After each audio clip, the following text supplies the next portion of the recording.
Pemirsa, 16 polisi diperiksa terkait pembubaran tawuran yang berujung penembakan terhadap 3 warga. Sementara dari hasil otopsi dan pemeriksaan petugas, 2 dari 3 korban didapati dalam pengaruh narkoba dan minuman keras.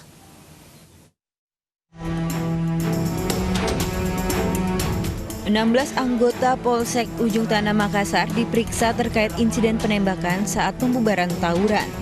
Dari insiden pada hari Minggu kemarin, 1 dari 3 korban penembakan tewas.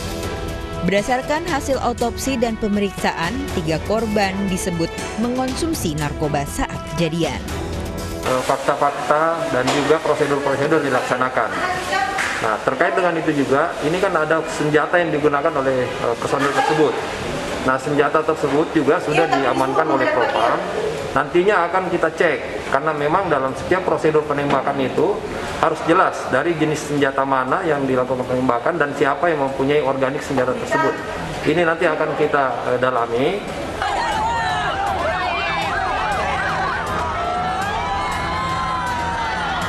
Kemarin malam ratusan orang berkumpul saat kedatangan jenazah pemuda yang diduga tewas dalam insiden penembakan. Korban sebelumnya sempat dirawat di Rumah Sakit Polri Bayangkara, Kota Makassar karena luka tembak di kepala. Sementara 2 orang korban lainnya masih dirawat di rumah sakit. Dari Makassar, Sulawesi Selatan, Tim Liputan iNews melaporkan. Salah satu penyidik dikeroyok dan terpaksa mengeluarkan tembakan peringatan ke udara untuk melepaskan diri dari amukan massa. Sementara ada 3 korban tembakan.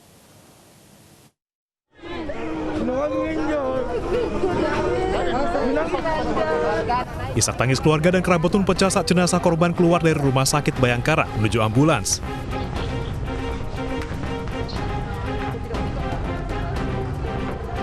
Anjas merupakan 1 dari 3 korban yang mengalami luka tembak saat penyidik dari Polres Pelabuhan mengeluarkan tembakan peringatan saat sedang bertugas di Jalan Barukang, Sulawesi Selatan Minggu sore.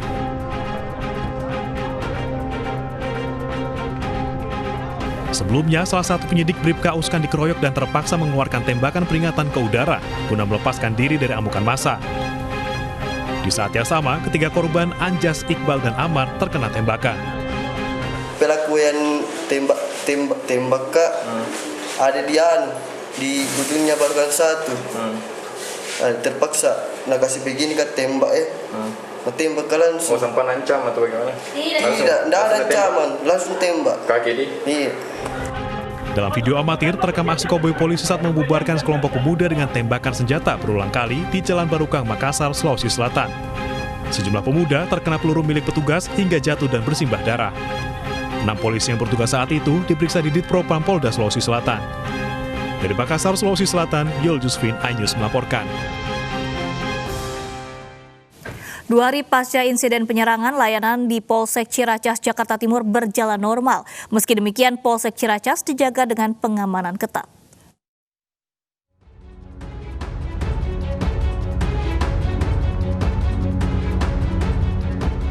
Hari ini layanan di Mapolsek Ciracas, Jakarta Timur berjalan normal. Pengamanan diperketat oleh sejumlah personel Polri dan TNI yang berjaga di Mapolsek Ciracas. Bangunan yang rusak akibat penyerangan belum sepenuhnya diperbaiki. Hingga kini Kodam Jaya dan Polda Metro Jaya masih menghitung nilai kerugian yang timbul akibat insiden ini. TNI AD berjanji akan membayar ganti rugi kerusakan. Sementara itu, 3 korban luka masih dirawat di RSPAD Gatot Subroto, Jakarta. Sedangkan pemeriksaan terhadap 31 pelaku masih berlangsung. Sabtu dini hari, sekelompok orang menyerang sejumlah pertokoan dan Polsek Ciracas, Jakarta Timur. Mereka merusak bangunan kantor polisi dan membakar sejumlah kendaraan yang terparkir. Akibatnya 2 polisi dan 1 warga sipil terluka. Setelah petugas dari Polri dan TNI menggelar olah tempat kejadian perkara, diketahui fakta bahwa insiden berawal dari sejumlah prajurit TNI AD yang termakan hoaks penganiayaan. Penyerangan berawal dari kecelakaan yang menimpa prajurit TNI Prada MI. Prada MI memberitahu puluhan rekannya terkait kecelakaan ini. Sehingga muncul berita bohong bahwa Prada MI dianiaya. Rekan-rekan Prada MI pun lantas menyerang Mapolsek Ciracas. Panglima TNI Marskal Hadi Cahyanto berjanji akan menindak tegas anggotanya yang terlibat dengan diproses hukum dan dipecat dari dinas militer.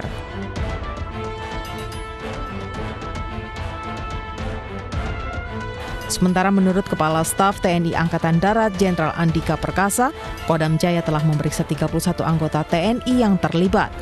Pihaknya juga meminta maaf atas insiden yang terjadi dan akan bertanggung jawab membayar ganti rugi serta membiayai pengobatan korban. Dari Jakarta, Tim Liputan iNews melaporkan.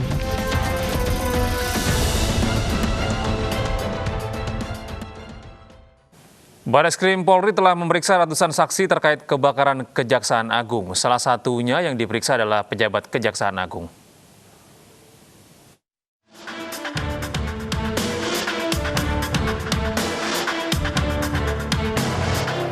Penyidikan terhadap peristiwa terbakarnya gedung Kejaksaan Agung terus berjalan. Bareskrim Polri hingga kini telah memeriksa 105 orang sebagai saksi. Pihak yang telah diperiksa antara lain 20 petugas kebersihan, 54 orang office boy, 10 petugas pengamanan dalam, 5 pejabat Kejaksaan Agung, 7 pihak swasta, dan 2 teknisi. Keterangan para saksi nanti akan dicocokkan dengan hasil uji laboratorium forensik untuk mengungkap penyebab kebakaran. Hari ini kami dapatkan informasi terkait dengan saksi yang dilakukan pemeriksaan ada sekitar 105 saksi yang sudah dilakukan pemeriksaan. Jadi kita kerja ini paralel. Penyidik melakukan pemeriksaan saksi, kemudian lapor. Tentunya tadi kemarin yang kita sudah sama-sama lihat, mereka melakukan olah TKP, baik itu tahap 1 tahap 2. Mereka dikumpulkan temuan-temuannya di lapangan, kemudian selanjutnya dilakukan analisa di Puslapor Bareskrim Polri. Dari sanalah nanti baru mereka akan menentukan bahwasannya kasus ini terkait dengan bencana atau ada unsur kenyamanan. Kita sama-sama lihat nanti. Semua di-matchkan. Keterangan dari saksi, kemudian hasil di lapangan, olah TKP, bagaimana nanti sama-sama kita lihat. Sementara pihak Kejaksaan Agung memastikan kebakaran tidak akan mengganggu kinerja lembaganya. Kita semua tahu ada musibah kebakaran gedung utama kami. Pak Jaksa Agung berulang kali menyampaikan bahwa walaupun gedung utama Kejaksaan Agung terbakar, tetapi tidak akan mengganggu kinerja kami selaku pegawai kejaksaan.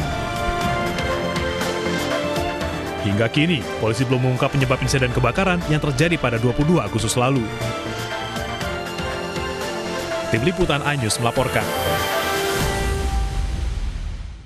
Pemirsa, kuasa hukum Joko Chandra membantah ada aliran dana dari kliennya Joko Chandra ke Jaksa Pinangki. Namun yang membenarkan Jaksa Pinangki sempat mengenalkan Anita Kolopaking dan Andi Irfan dengan alasan memiliki network di MA untuk menyelesaikan kasusnya.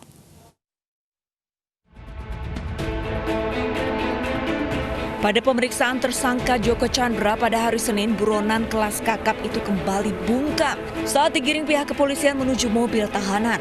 Kuasa hukum Joko Chandra, Krisnamurti, membantah bahwa kliennya memiliki hubungan dengan jaksa muda bidang intelijen.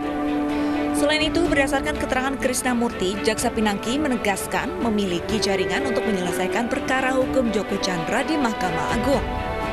Mereka yang dapat mengurus itu adalah Andi Irfan dan Anita Kolopaking yang akhirnya menjadi kuasa hukum Joko Chandra. Yang pasti Pak Joko nggak pernah memberikan ke Pinangki itu aja. Tapi saat ini dibilang iya. Ada Pinangki itu membawa tim. Iya ada Andi Irfan itu. Dia membawa tim. Timnya itu adalah bagian dari Andi Irfan dan Anita Kolopaking. Kan? Yang mengenalkan ya pihak swasta juga. Iya. Mengenai penetapan tersangka Joko Chandra dalam kasus Pinangki dan yang berhubungan dengan MH itu tanggapan pengacara bagaimana? Nggak ada itu. Nggak ada. Kan hanya mereka. Nggak ada apa? Iya. Itu kapan Pak uang itu aliran? Ya mereka menawarkan fatwa MA. Sementara 7 saksi diperiksa terkait dugaan suap yang diterima oknum Jaksa Pinangki Sirna Malasari di Kejagung. Saya mendapat laporan dari penyidik. Kalau tidak salah, Jaksa PSM itu 2 kali sudah dilakukan pemeriksaan. Tentu yang pertama ketika di tanggal 11 itu dilakukan pemeriksaan, kemudian ditetapkan tersangka dan dilakukan penahanan. Yang kedua saya lupa tanggalnya, yang kemarin beredar di medsos ada foto-fotonya itu, saya lupa tanggalnya. Jadi intinya itu. Kemudian terkait apa TSK JST ini diperiksa, tentu terkait kalau dia diperiksa sebagai saksi, tentu pengetahuan dia, kesaksian dia terhadap perbuatan yang dilakukan oleh TSK PSM. Seperti diketahui, Jaksa Pinangki lebih dulu dijadikan tersangka dalam kasus dugaan suap dan gratifikasi untuk mengurus fatwa ke Mahkamah Agung terkait Joko Chandra. Tim Liputan iNews melaporkan. Beralih ke informasi lain, pemirsa, artis sekaligus terdakwa kasus narkoba Vanessa Angel menjalani sidang perdana di Pengadilan Negeri Jakarta Barat. Vanessa didakwa memiliki narkoba jenis psikotropika dan terancam hukuman 5 tahun penjara.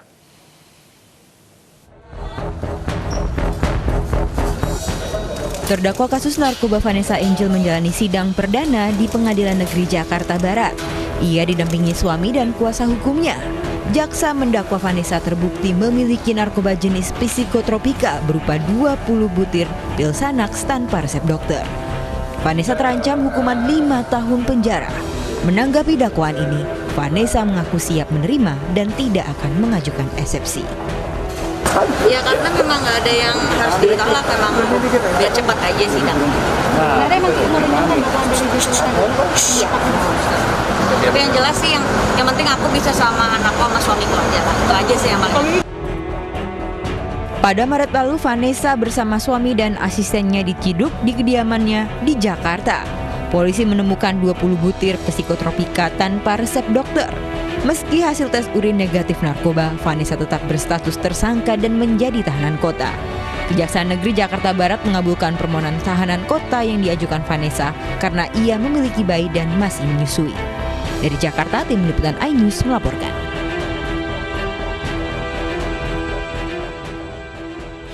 Pemirsa, Komisi Nasional Perlindungan Anak mengeluarkan surat edaran yang berisi seruan penghentian penggunaan istilah anjay. Surat edaran penghentian kata anjay mendapatkan tanggapan beragam dari warganet dan juga anggota DPR RI.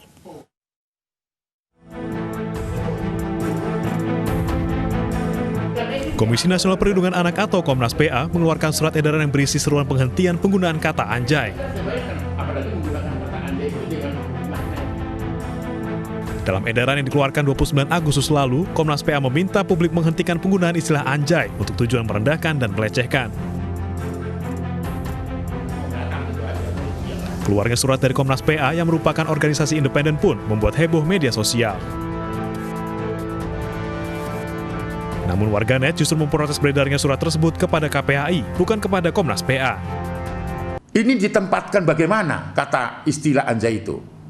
Lalu bermakna apa? Jadi dua itu kita kaji. Nah ternyata ada sebagian gitu keresahan yang muncul itu, istilah anjay itu digunakan untuk merendahkan martabat di kalangan mereka setelah mereka berkomunikasi dan dapat merugikan dan mengarah pada bully, lalu kemudian menumbuhkan atau menciptakan ujaran kebencian dan bahkan persekusi gitu. Nah, ketika itu bermakna seperti itu, Komnas ambil sikap secara langsung untuk melarang menggunakan itu. Anggota Komisi 3 DPR RI Arsul Sani menilai wacana pidana penggunaan kata anjay sangatlah berlebihan. Menurutnya, hal tersebut justru berpotensi menyebabkan overkriminalisasi. Pidana ini harus menjadi ikhtiar yang terakhir, ya. Harus dikembangkan pendekatan-pendekatan yang lain, pendekatan sosial budaya lewat berbagai bentuk kegiatan edukasi kepada kaum milenial kita, tapi tidak dengan mengancam untuk dipidanakan. Nanti hukum pidana kita penuh dengan overkriminalisasi. Polemik penggunaan kata anjay muncul setelah YouTuber Lutfi Agizal membahasnya bersama dengan ahli bahasa Indonesia. Dalam videonya, Lutfi mencoba mengedukasi bahwa penggunaan kata anjay bisa merusak moral. Tim Liputan iNews melaporkan.